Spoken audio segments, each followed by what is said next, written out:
É rindo que se castiga os costumes. Essa frase eu uso há muito tempo. É uma frase do século XVII, de Jean de Saintot, um dramaturgo francês que defendia com unhas e dentes a sátira como uma ferramenta de mudança da sociedade.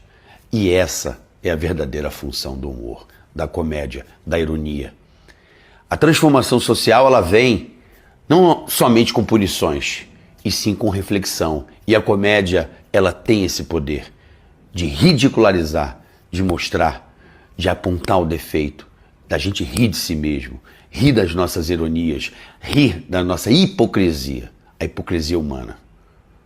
Estamos cansados de viver num país que desde pequenininho falava que o Brasil é o país do futuro. E cada vez mais eu sinto que esse país, onde eu possuo filhos, está cada vez mais abaixo, mas muito abaixo da expectativa, onde a corrupção está no poder, né? A corrupção anda por todos os segmentos dessa sociedade.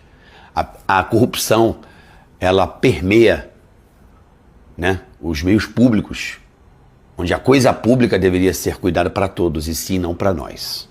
Então estamos cansados, de saco cheio, sabe, dessas arbitrariedades, sabe, cansados desse excesso de autoridade, dessa cruzada moral que ninguém aguenta mais. Pergunte às ruas, vá às ruas, pergunte o que as pessoas acham de 8 anos de prisão por causa de uma piada.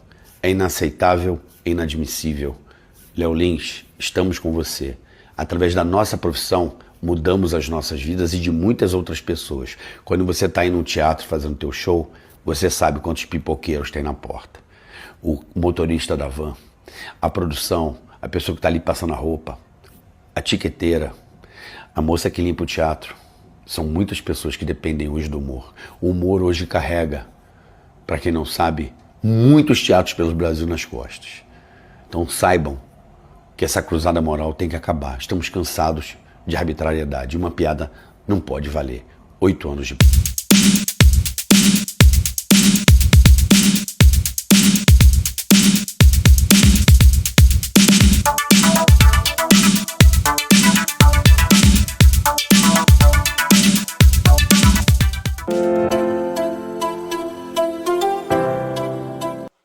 Você já reparou como pensar virou um risco? Hoje questionar é crime, dizer o óbvio é perigoso, e neste vídeo eu vou mostrar com Freud e com a realidade brasileira por que a censura atual não é apenas política, é sintoma. Vamos falar do narcisismo no poder, do silêncio como angústia, do retorno do recalcado e da infantilização do debate. E se você ainda acha que censura é proteção, talvez precise ouvir isso até o fim. Vamos lá. O Freud, ele nos ensinou uma verdade bastante desconcertante. O eu, essa parte de nós que diz eu penso, eu decido, eu sei, não é senhor em sua própria casa. Ou seja, o sujeito consciente não governa sozinho. Há forças inconscientes, desejos reprimidos, fantasias infantis, afetos negados, tudo isso opera por trás do discurso mais racional. Agora pense comigo. O que faz alguém que detém o poder político, jurídico, midiático, desejar controlar não apenas os atos, mas também as palavras, as opiniões e até os afetos alheios? É um tipo de censura que vai além da política. É uma tentativa de moldar a realidade inteira segundo a sua própria imagem. E isso, na linguagem da psicanálise, tem um nome: narcisismo. Mas não é o narcisismo do mito clássico, do jovem que se encanta com a própria beleza. Não, é o narcisismo infantil. Aquela estrutura psíquica primitiva que exige ser amado sem restrição, obedecido sem crítica, admirado sem contestação. E quando esse narcisismo ocupa o lugar do poder, a censura deixa de ser um mecanismo de defesa legítimo e ela vira ataque.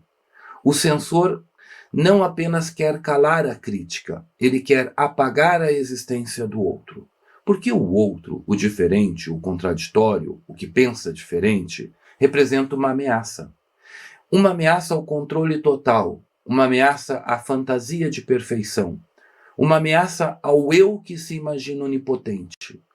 E o que acontece quando esse eu narcisista é contrariado? Ele não suporta. Ele reage com raiva, com punição, com humilhação pública, com vingança simbólica. Exatamente como uma criança que, ao ouvir algo que não gosta, tampa os ouvidos e grita: "Não quero ouvir, não aceito". Na clínica chamamos isso de regressão. Na sociedade chamamos de censura. E na política chamamos com todas as letras de ditadura. Mas é tudo o mesmo movimento psíquico, a recusa da castração, a recusa do limite, a recusa da realidade como ela é. Por trás do discurso de ordem, da legalidade ou da moral, o que temos muitas vezes é um eu inflado, mas frágil. Um sujeito que precisa calar o mundo externo para não ouvir o próprio vazio interno.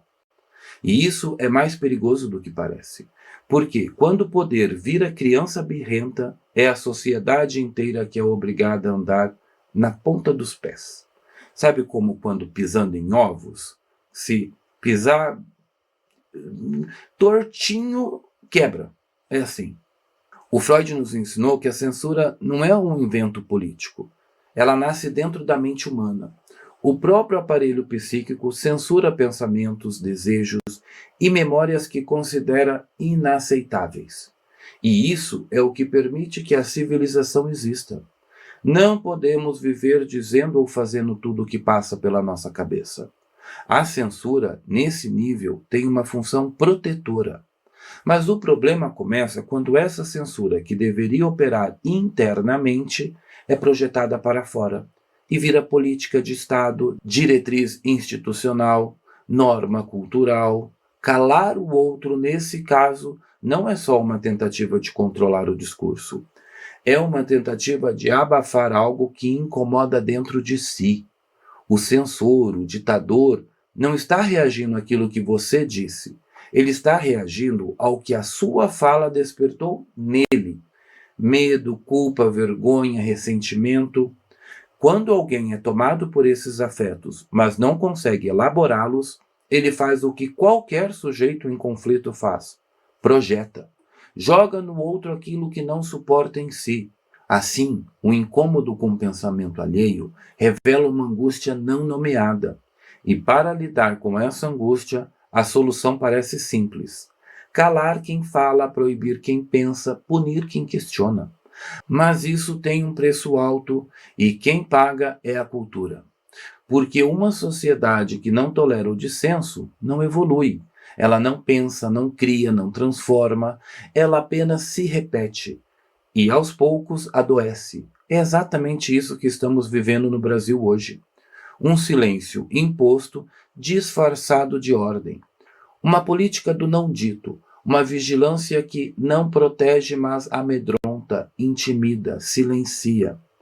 Os nomes das coisas não podem mais ser ditos. Tudo é rotulado, tudo é criminalizado, tudo é esvaziado. Palavras simples como homem, mulher, pátria, verdade, justiça, democracia, todas se tornaram bombas semânticas. Dizer essas palavras fora do script ideológico pode lhe custar caro. Mas Freud também nos ensinou outra coisa. Onde há sintoma, há um retorno do recalcado.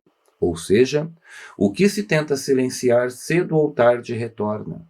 Seja como sintoma individual, como angústia, como depressão, como pânico, seja como sintoma coletivo, como a censura, como a perseguição, como o linchamento moral. O silêncio que vemos hoje não é paz, é anestesia. E quando a anestesia passar, talvez doa ainda mais perceber o quanto nos calamos por medo e não por convicção. Na psicanálise, gente, uma das leis mais fundamentais é a que eu acabei de dizer do retorno do recalcado. Mas vamos pensar aqui o que isso significa. Significa que tudo aquilo que é reprimido, negado, silenciado, mais cedo ou mais tarde vai retornar. E esse retorno não é limpo, claro ou organizado. Ele vem distorcido, disfarçado, às vezes até grotesco.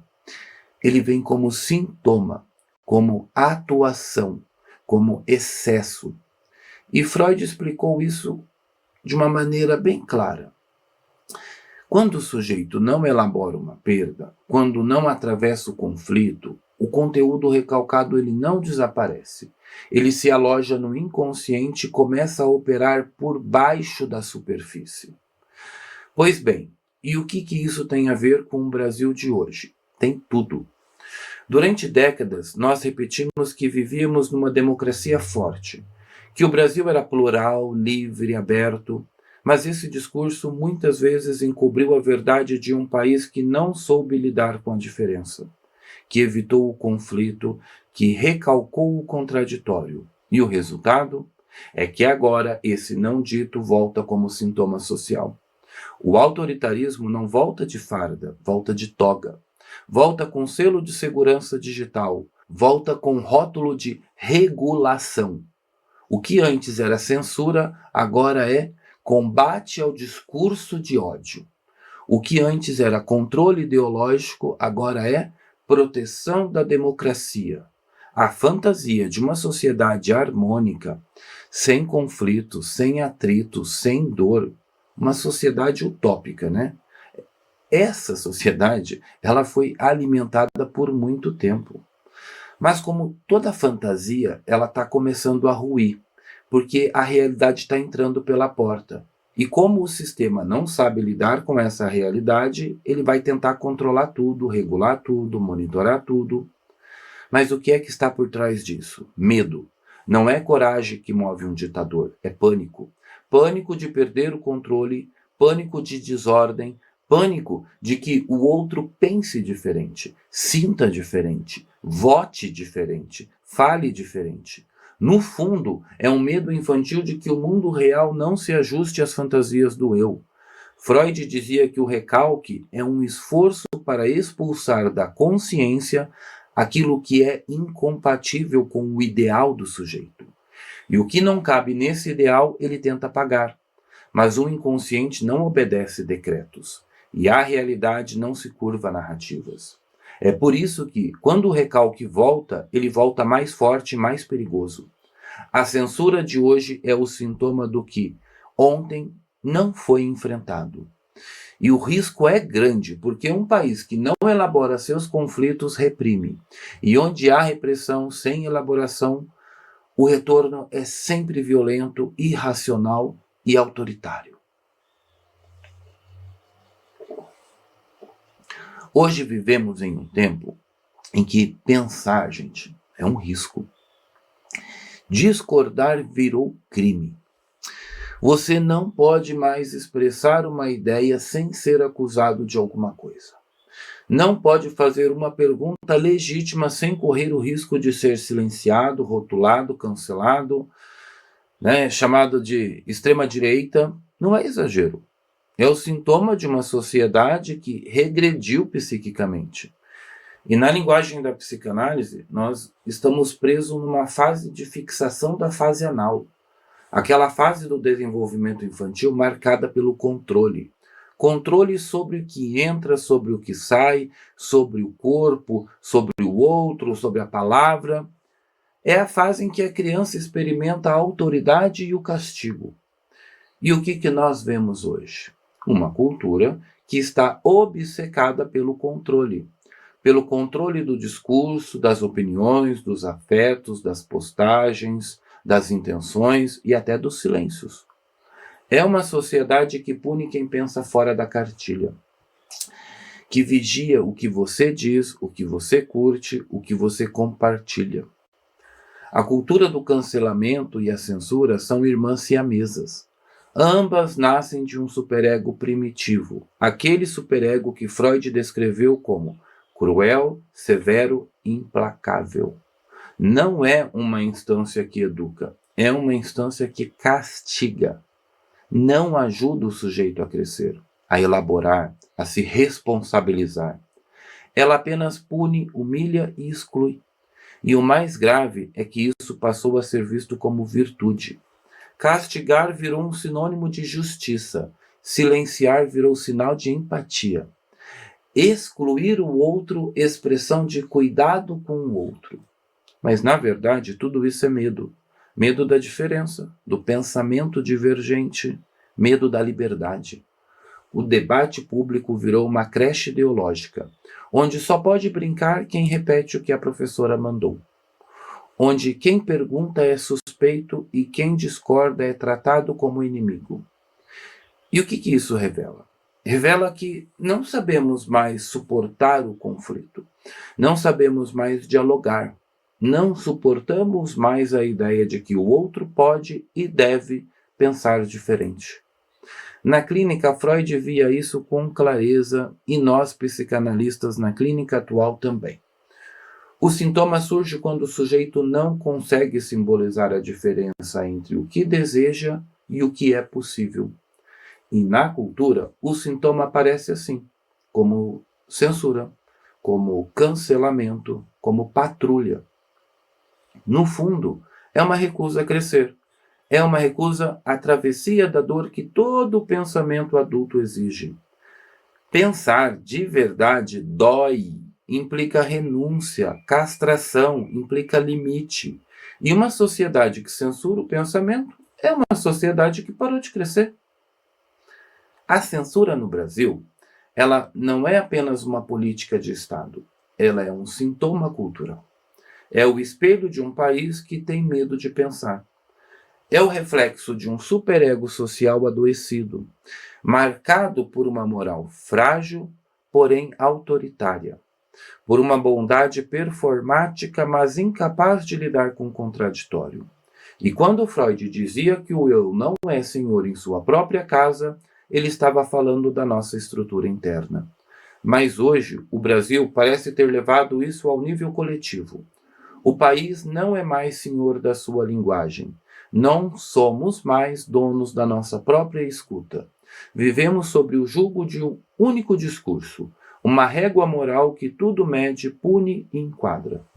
Não se pode mais errar, não se pode mais duvidar, não se pode mais falar sem medo de ser censurado. Qualquer desvio é tratado como crime de pensamento, mas não é protegendo o poder do desconforto que se protege a democracia. Pelo contrário. Uma cultura forte não é aquela que cala as vozes incômodas, é aquela que suporta o desconforto de ouvi-las. Porque só quando escutamos o que nos desagrada é que temos a chance de pensar e de nos transformar. A liberdade de expressão, ela não pode ser um luxo de quem detém a narrativa. Ela é o chão onde se ergue toda a cultura viva, toda a ciência autêntica, toda a convivência minimamente sadia. A censura é o oposto disso. Ela não protege o cidadão, ela infantiliza o sujeito. Ela não impede o ódio, ela impede a elaboração. Ela não fortalece a democracia, ela vai corroer o pensamento. E se queremos pensar o Brasil de verdade, com maturidade, precisamos garantir o direito de falar.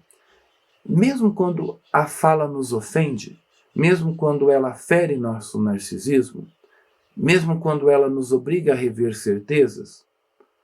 Porque, como Freud dizia, onde o recalcado está, é necessário que ele se torne consciente. Porque onde não se pode pensar, só resta repetir. E onde tudo é repetição, não há futuro, há apenas sintoma. E se você gostou, curta, comente e compartilhe com quem precisa ouvir isso. E me diga aqui embaixo, você acha que a censura de hoje protege ou infantiliza a sociedade? Eu sou Rafael Marques Menezes, psicanalista, professor, diretor da Escola Britânica de Psicanálise no Brasil. E se você puder considerar se tornar membro aqui do canal, isso apoia o canal, fortalece ele, ajuda ele a crescer. Também tem a nossa estagiária aqui,